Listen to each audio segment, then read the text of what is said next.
नमस्कार, जी न्यूज़ पर बिलासपुर प्रदेश भर की तमाम ताज़ा तरीन खबरों के साथ इस वक्त मैं हूं सुमित। खबरों को बढ़ने से पहले नजर डालते हैं आज की हेडलाइंस पर।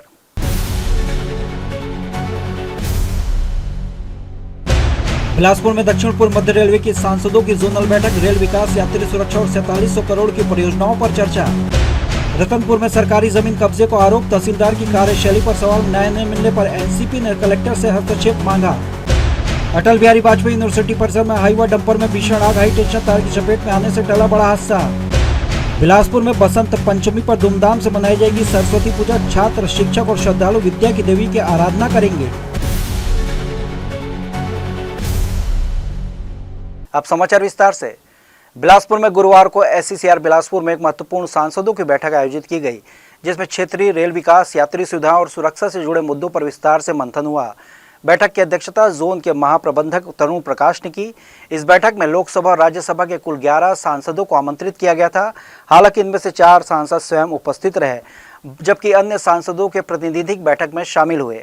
बैठक की शुरुआत में जीएम तरुण प्रकाश ने सभी सांसदों और प्रतिनिधियों का स्वागत किया। उन्होंने जानकारी दी कि दक्षिण पूर्व मध्य रेलवे जोन के अंतर्गत बिलासपुर, रायपुर और नागपुर 3 मंडल आते हैं और इन मंडलों में यात्री सुविधाओं के उन्नयन तथा फ्रेट ट्रैफिक को मजबूत करने के लिए कई योजनाओं पर तेजी से कार्य किया जा रहा है। उन्होंने कहा कि स्टेशन के विकास, ट्रैक अपग्रेडेशन और आधुनिक तकनीक के उपयोग पर जोन विशेष ध्यान दे रहा है। केंद्रीय राज्य मंत्री और बिलासपुर सांसद तोखन साहू ने बैठक में अमृत भारत स्टेशन योजना के तहत स्वीकृत स्टेशनों पर हो रहे कार्यों की समीक्षा की मांग की। उन्होंने कहा कि सभी विकास कार्य तय समय सीमा के भीतर और उच्च गुणवत्ता के साथ पूरे होने चाहिए। साथ ही उन्होंने रेल लाइनों के विस्तार के दौरान यात्रियों की सुरक्षा को सर्वोच्च प्राथमिकता देने पर जोर दिया। तोखन साहू ने हाल ही में हुई क्रेन दुर्घटना को उल्लेख करते हुए कहा कि ऐसी घटनाएं रेलवे की कार्यप्रणाली पर सवाल खड़े करती है। उन्होंने दुर्घटना की गहन जांच कर दोषियों के खिलाफ सख्त कार्रवाई की मांग की, ताकि भविष्य में इस तरह की घटनाओं की पुनरावृत्ति न हो। उन्होंने बताया कि छत्तीसगढ़ में 36 रेलवे स्टेशनों पर लगभग 4700 करोड़ रुपए के विकास परियोजनाओं को मंजूरी दी गई है, जो राज्य के रेल इतिहास में एक बड़ी उपलब्धि है। देखिए, बिलासपुर रेलवे मंडल के इस महत्वपूर्ण बैठक में जो कार्य अमृत भारत की तरह स्वीकृत हुए हैं, वह सभी कार्य गुणवत्तापूर्वक हो, समय सीमा पर हो, इस पर विशेष ध्यान दिया जाए। दूसरी बात, जो रेल लाइनों का विस्तार हो रहा है, उन सभी रेल लाइनों का विस्तार समय पर हो, यात्री सुविधाओं को ध्यान में दिया जाए और जिस प्रकार से अभी एक ट्रेन दुर्घटना हुई थी, इस तरह की दुर्घटना ना हो। आगे हमको बड़ी सतर्कता के साथ इस बात को ध्यान में रखना है, हमने अधिकारी को निर्देश दिए हैं। बैठक में सरगुजा सांसद चिंतामणि महाराज ने पिछली सांसद बैठकों में उठाए गए मुद्दों की प्रगति की समीक्षा पर जोर दिया। उन्होंने विश्रामपुर सहित कई स्टेशनों पर ट्रेनों के ठहराव, प्लेटफॉर्म विस्तार, शेड निर्माण और यात्री सुविधाओं में सुधार की नई मांगे रखी। उनका कहना था कि इन कार्यों में दूरस्थ इलाकों के यात्रियों को बड़ी राहत मिलेगी। आज रेलवे बोर्ड की बैठक रही, जिसमें बिलासपुर जोन के सब सांसद बनाए रहे।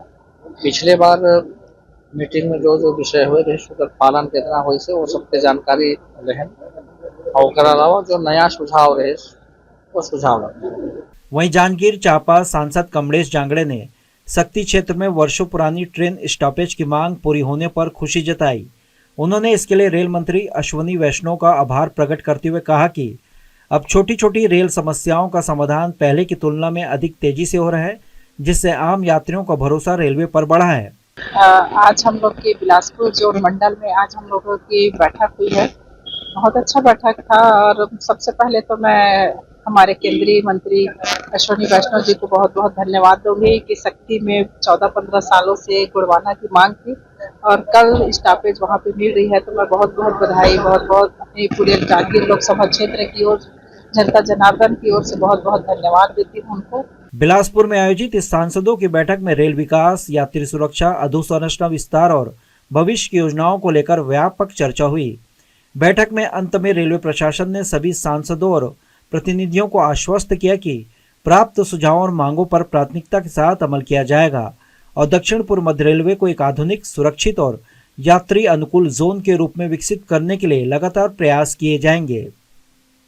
जी न्यूज़ के लिए कैमरामैन गोपाल मौर्य के साथ मोहम्मद नासिर की रिपोर्ट। छत्तीसगढ़ के उप मुख्यमंत्री विजय शर्मा ने गणतंत्र दिवस की तैयारियों को लेकर बड़ा बयान दिया है। उन्होंने कहा कि बस्तर में हालात तेजी से बदल रहे हैं और लोकतांत्रिक माहौल मजबूत हुआ है। डिप्टी सीएम ने बताया कि अब बस्तर के गांव में लोग खुलकर अपनी बात रख रहे हैं और चेहरे पर मुस्कान दिखाई देने लगी है, जो प्रदेश के लिए गर्व की बात है। विजय शर्मा ने कहा कि सरकार की प्राथमिकता है कि गणतंत्र दिवस का आयोजन पूरे प्रदेश में उत्साह, सुरक्षा और जन भागीदारी के साथ हो। विशेष रूप से बस्तर अंचल में इस बार गणतंत्र दिवस को लेकर अलग उत्साह देखने को मिलेगा। उन्होंने कहा कि पहले जहां डर और असुरक्षा का माहौल था, अब वहां लोकतंत्र की आवाज़ सुनाई दे रही है। डिप्टी सीएम ने बताया कि बस्तर के ग्रामीण अब शासन प्रशासन से सीधे संवाद कर पा रहे हैं और विकास कार्यों में उनकी भागीदारी बढ़ी है। यही कारण है कि इस बार गणतंत्र दिवस में बड़ी संख्या में ग्रामीण, युवा और महिलाएं शामिल होंगे। बस्तर की जनता के साथ मुझे आज नारायणपुर आप भी जा रहा हूं, मैं प्रतिदिन ये देखता हूं, जब भी वहां जाता हूं, गांव में लोग खुलकर हंसने लगे, गांव के लोग अपनी बात कहने लगे। अब आप बस्तर में जाएं किसी सुदूर वनांचल क्षेत्र में, तो लोग समूह में आकर के अपनी बात रखने लगे। ये बड़ा ही हर्ष का, बड़ा ही गर्व का विषय है। अब बस्तर में लोकतंत्र बोल रहा है। अब बस्तर में इस गणतंत्र में, इस 26 जनवरी में, मैं सोचता हूं कि सारे ही बस्तर के गांव उत्साह के साथ सम्मिलित हो। छत्तीसगढ़ में भाजपा सरकार बनने के बाद पहली बार मुख्यमंत्री विष्णुदेव साय 26 जनवरी को बिलासपुर में राष्ट्रीय ध्वज फहराएंगे और परेड की सलामी लेंगे। अब तक गणतंत्र दिवस का मुख्य समारोह जगदलपुर में आयोजित करने की परंपरा रही है, लेकिन इस बार मुख्यमंत्री द्वारा बिलासपुर का चयन किए जाने से राजनीतिक हलकों में चर्चाएं तेज हो गई है। राजनीतिक जानकारों का मानना है कि यह फैसला बिलासपुर भाजपा में लंबे समय से चली आ रही गुटबाजी और वरिष्ठ नेताओं के बीच संतुलन साधने की कोशिश से जुड़ा है। खास बात है कि इस बार जिले के तीन वरिष्ठ भाजपा नेता अमर अग्रवाल, धर्मलाल कौशिक और धर्मजीत सिंह को ध्वजारोहण का अवसर नहीं मिला, जिससे पार्टी के भीतर असंतोष की सुगबुगाहट बढ़ गई है। वहीं कांग्रेस ने इस फैसले को भाजपा की अंदरूनी कलह का परिणाम बताते हुए निशाना साधा है। कांग्रेस का कहना है कि बिलासपुर भाजपा में गुटबाजी सबसे ज्यादा है और वरिष्ठ नेताओं को लगातार नजरअंदाज किया जा रहा है। उनके अनुसार मुख्यमंत्री का दौरा संगठन को संभालने की मजबूरी को दर्शाता है। कुल मिलाकर इस बार बिलासपुर का गणतंत्र दिवस समारोह केवल राष्ट्रीय पर्व तक सीमित नहीं रहेगा। मुख्यमंत्री का यह कदम एक सशक्त राजनीतिक संदेश के रूप में देखा जा रहा है, जिससे आने वाले समय में भाजपा के संगठनात्मक समीकरणों की दिशा स्पष्ट हो सकती है। संगठन का प्रोग्राम सरकार से संभल नहीं रहा है। बिलासपुर में सबसे ज्यादा गुटबाजी है। इतना सीनियर नेता माननीय अमर अग्रवाल जी को मंत्री नहीं बनाए, और मंत्री तो नहीं बनाए ठीक है, लेकिन उनको बैठने तक का जगह नहीं दे रहे हैं। और जब यहाँ पे भूमि पूजन उद्घाटन का प्रोग्राम होता है, केंद्रीय मंत्री का कार्ड में नाम तक नहीं रहता है और उस कार्यक्रम को दिल्ली से ताकत लगाकर उसको रद्द करा देते हैं। ये गुटबाजियों को बैलेंसिंग करने के लिए मुख्यमंत्री जी ने चुना है बिलासपुर। बिलासपुर जिले में धान खरीदी को लेकर कलेक्टर संजय अग्रवाल ने स्थिति स्पष्ट करते हुए बताया कि धान खरीदी की प्रक्रिया पूरी तरह सुचारू रूप से संचालित की जा रही है। उन्होंने कहा कि जिले के अधिकांश किसान अपना धान विक्रय कर चुके हैं और शेष किसानों से भी निर्धारित समय सीमा के भीतर धान खरीदी सुनिश्चित की जाएगी। कलेक्टर के अनुसार जिले में 140 उपार्जन केंद्रों के माध्यम से धान खरीदी की जा रही है, जहाँ 1,32,000 किसान पंजीकृत और 1,38,900 हेक्टेयर रकबा पंजीयन के अंतर्गत है। अब तक 82% से अधिक किसानों द्वारा लगभग 83 से 84% रकबे का धान विक्रय किया जा चुका है। उन्होंने बताया कि कुछ किसानों को तकनीकी कारणों से पंजीयन में समस्याएं आई थी, जिन्हें निरंतर रायपुर भेजकर समाधान कराया जा रहा है। कलेक्टर ने स्पष्ट किया धान खरीदी की अंतिम तिथि 31 जनवरी है और शासन द्वारा निर्धारित अवधि के भीतर सभी पात्र किसानों से धान खरीदी की जाएगी।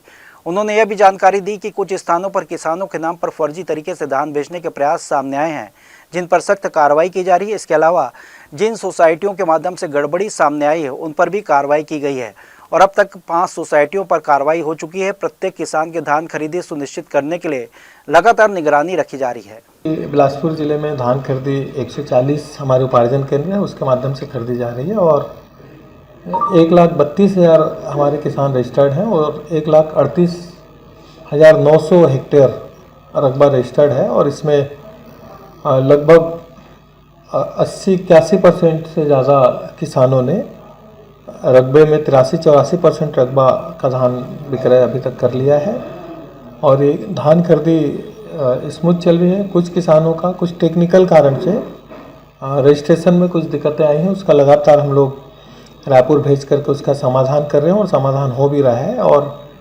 31 जनवरी जो है धान खरीदी की लास्ट डेट है, तो जो भी शासन की निर्धारित समय सीमा है उस सीमा तक हम लोग धान खरीदेंगे। इसमें कुछ जगह ये भी देखने में आया है कि कुछ जगह जिन किसानों के पास धान उन्होंने बेच लिया है, लेकिन उसकी ऋण पुस्तिका का उपयोग कुछ दूसरे लोग करके उसमें धान खपाने की कोशिश करते हैं, किए हैं। तो उन सारी चीज़ों पे हम लोगों ने लगातार कार्रवाई की है।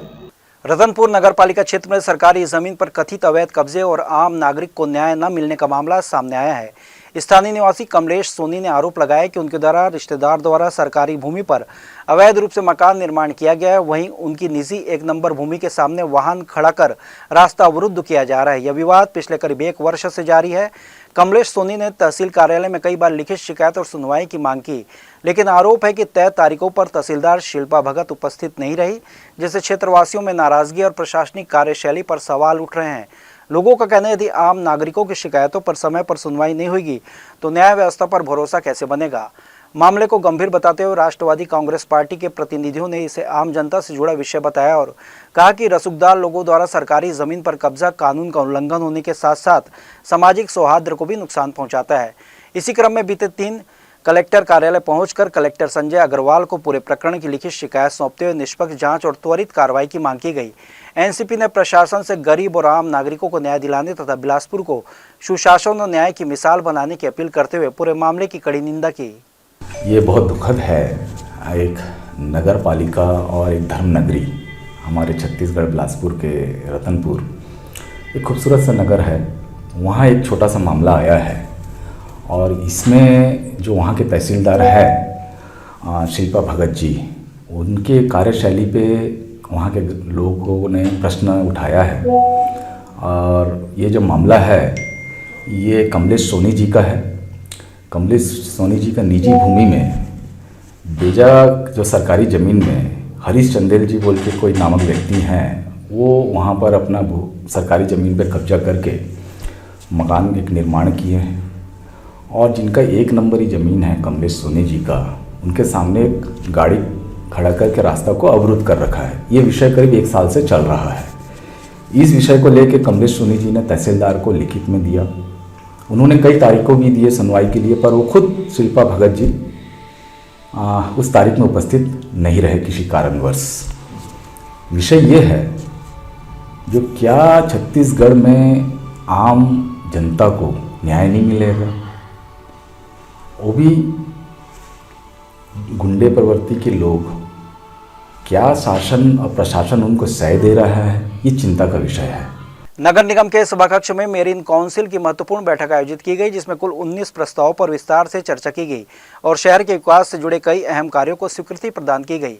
बैठक का मुख्य उद्देश्य आने वाले समय में बिलासपुर में विकास की रफ्तार को तेज करना है, जिसके लिए ठोस रूपरेखा भी तैयार की गई। बैठक में अरपा राम सेतु से शनिचरी अरपा तक सड़क एवं नाला निर्माण कार्य, सिरगिट्टी बननाग चौक में स्पोर्ट्स कॉम्प्लेक्स का निर्माण, विभिन्न क्षेत्रों में सीसी रोड निर्माण, व्यावसायिक परिसरों का विकास, विद्युतीकरण कार्य, गोकुल धाम क्षेत्र का उन्नयन, कर फुटपाथ निर्माण, शॉपिंग कॉम्प्लेक्स तथा 2 मोहानी एसपी मार्ग से संबंधित योजनाओं को शामिल किया गया, जिनकी कुल लागत लगभग 70 करोड़ रुपए आकी गई है। सभी प्रस्तावों को अंतिम रूप देकर शासन के बाद भेजने का निर्णय लिया गया। इसके अलावा शहर के प्रमुख सड़कों के निर्माण एवं सुधार से संबंधित प्रस्तावों की विस्तृत रूपरेखा की बैठक में प्रस्तुत की गई, जिन्हें स्वीकृति देते हुए आगे की प्रक्रिया के लिए शासन को भेजने का निर्णय लिया गया।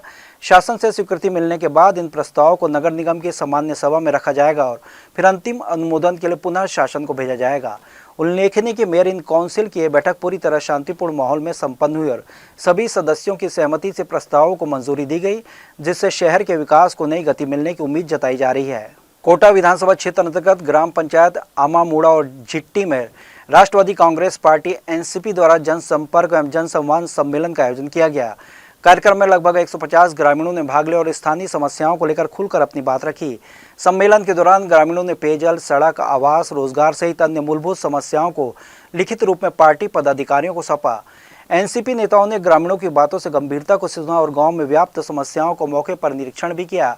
प्रदेश नेतृत्व के मार्गदर्शन में आयोजित इस कार्यक्रम के माध्यम से एनसीपी की जन केंद्रित नीति और संगठनात्मक सोच को ग्रामीणों तक पहुंचाया गया। पार्टी की कार्यशैली और विचारधारा से प्रभावित होकर कई ग्रामीणों ने राष्ट्रवादी कांग्रेस पार्टी की सदस्यता ग्रहण की। कार्यक्रम में ग्राम पंचायत के सरपंच पवन बैगा, पंचगण और ग्राम के अन्य सदस्य उपस्थित रहे। एनसीपी की ओर से संभागीय अध्यक्ष मुकुंद करकट्टा, ब्लॉक अध्यक्ष रिवॉल्यूशन मिंज और ब्लॉक यूथ अध्यक्ष रेपाल सिंह पेकरा शामिल हुए। नेताओं ने भरोसा दिलाया कि ग्रामीणों की समस्याओं को और अधिक ध्यान दिया जाएगा और प्रशासनिक स्तर पर प्रमुखता से उठाया जाएगा और समाधान के लिए लगातार प्रयास किए जाएंगे। कल हमारा राष्ट्रवादी कांग्रेस पार्टी छत्तीसगढ़ का जन संवाद का एक हमारा योजना चल रहा है, जिसके तहत हमने केंदा ग्राम आश्रित आमा मूड़ा में हमारे राष्ट्रवादी कांग्रेस पार्टी छत्तीसगढ़ के संभागीय अध्यक्ष माननीय श्री मुकुंद करकेटा जी और कोटा ब्लॉक अध्यक्ष रिवॉल्यूशन मिंज जी के नेतृत्व में वहाँ जन संवाद का कार्यक्रम रखा गया। उस कार्यक्रम में काफ़ी बढ़ चढ़ के ग्रामीणों ने शामिल हुए और हमारे संभागीय अधिकारियों को जो आमा मूड़ा का जो वास्तविक जो मूल समस्या है उससे अवगत कराया।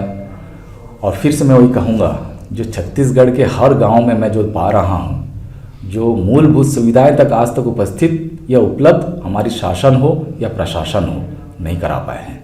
काफ़ी दुखद है, पर हम जनता के साथ हैं, जनता की आवाज़ हम उठाते रहेंगे। उसी के तहत कल का आमा मूड़ा का गांव में बहुत अच्छा कार्यक्रम रहा। साथ ही साथ वहाँ करीब 35 सक्रिय कार्यकर्ता हमारे पार्टी में शामिल हुए हैं। ये भी काफ़ी हर्ष का विषय है। ये जनता का रुझान राष्ट्रवादी कांग्रेस पार्टी छत्तीसगढ़ के तरफ विश्वास दिखा रहे हैं और प्यार दे रहे हैं। डेंटल कॉलेज में अध्ययनरत यूजी और पीजी छात्रों की हड़ताल बुधवार को उग्र हो गई। अपनी लंबित मांगों पर कॉलेज प्रशासन की ओर से कोई ठोस पहल नहीं होने से नाराज छात्रों ने कॉलेज के मुख्य गेट पर तालाबंदी कर दी। इसके चलते कॉलेज परिसर में किसी को भी प्रवेश नहीं करने दिया गया।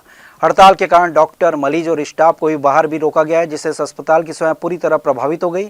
छात्रों को कहने कि वे लंबे समय से अपनी समस्याओं को लेकर ज्ञापन और बातचीत के जरिए समाधान की मांग कर रहे हैं, लेकिन प्रशासन की बात सुनने को तैयार नहीं है। इसी के विरोध में मजबूरन उन्हें कदम उठाना पड़ा। छात्रों का आरोप है कि जब तक उनकी मांगों पर लिखित आश्वासन और ठोस निर्णय नहीं दिया जाता, तब तक आंदोलन जारी रहेगा। इधर अचानक हुई तालाबंदी से मरीजों को भारी परेशानियों का सामना करना पड़ा। कई मरीज इलाज के लिए पहुंचे थे, लेकिन गेट बंद होने के कारण उन्हें वापस लौटना पड़ा। स्थिति की जानकारी मिलते ही कॉलेज प्रशासन और पुलिस मौके पर पहुंची और छात्रों से बातचीत कर ताला खुलवाने का प्रयास किया। फिलहाल माहौल तनावपूर्ण बना हुआ है और सभी को निगाहें प्रशासन और छात्रों के बीच होने वाली बातचीत पर टिकी है। भारत और न्यूजीलैंड की टीम मंगलवार दोपहर रायपुर पहुंच गई, जिसके साथ ही शहर में क्रिकेट का माहौल देखने को मिल रहा है। एयरपोर्ट पर टीम इंडिया की एक झलक पाने के लिए बड़ी संख्या में फैंस मौजूद रहे। वहीं कड़ी सुरक्षा व्यवस्था के बीच दोनों टीमें बस से अपने अपने होटलों के लिए रवाना हुई। भारतीय टीम का ठहराव होटल कोर्टयार्ड छेरी खेड़ी में और न्यूजीलैंड टीम का ठहराव होटल हयात में किया गया। सीरीज के दूसरे मुकाबले से पहले आज शाम दोनों टीमें शहीद वीर नारायण सिंह अंतर्राष्ट्रीय क्रिकेट स्टेडियम में अभ्यास करेंगी, जहां शाम 5 बजे शुरू होने वाले सेशन में बल्लेबाज, गेंदबाज और फील्डिंग यूनिट अपनी तैयारियों को अंतिम रूप देंगे। वहीं प्रशासन और पुलिस द्वारा स्टेडियम की सुरक्षा व्यवस्था को अन्य तैयारियों पर लगातार नजर रखी जा रही है। रायपुर का यह मैदान देश के अन्य T20 आयोजन स्थलों की तुलना में आकार में बड़ा माना जाता है, जिसके चलते यहाँ बाउंड्री अपेक्षाकृत लंबी रहती है। तेज आउटफील्ड के कारण बल्लेबाजों के लिए चौके लगाना आसान होता है, जबकि बड़ी बाउंड्री के चलते सिंगल रन को डबल में बदलने के मौके भी अधिक रहते हैं। 1 दिसंबर 2023 को यहाँ खेले गए मुकाबले में भारतीय बल्लेबाजों ने 7 और ऑस्ट्रेलियाई टीम ने 5 छक्के लगाए थे। शहीद वीर नारायण सिंह स्टेडियम का मैदान फुल लेंथ करीब 90 यार्ड का है, जिसमें लगभग 10 यार्ड जगह स्टैंड के लिए छोड़ी जाती है, जबकि BCCI के नियमों के अनुसार T20 मुकाबलों में आमतौर पर 75 यार्ड की बाउंड्री तय की जाती है। छोटे मैदानों में 70 यार्ड तक सीमित रहती है, लेकिन रायपुर में होने वाले इस T20 मुकाबले के लिए 75 यार्ड की बाउंड्री निर्धारित की गई है, जो इस मैच को रणनीति और फिटनेस की कड़ी परीक्षा बना सकती है। बुलेटिन में खबरें और भी हैं। वक्त हो चला एक छोटे से ब्रेक का। ब्रेक के बाद हम लौटेंगे जल्दी, आप कहीं मत जाएं।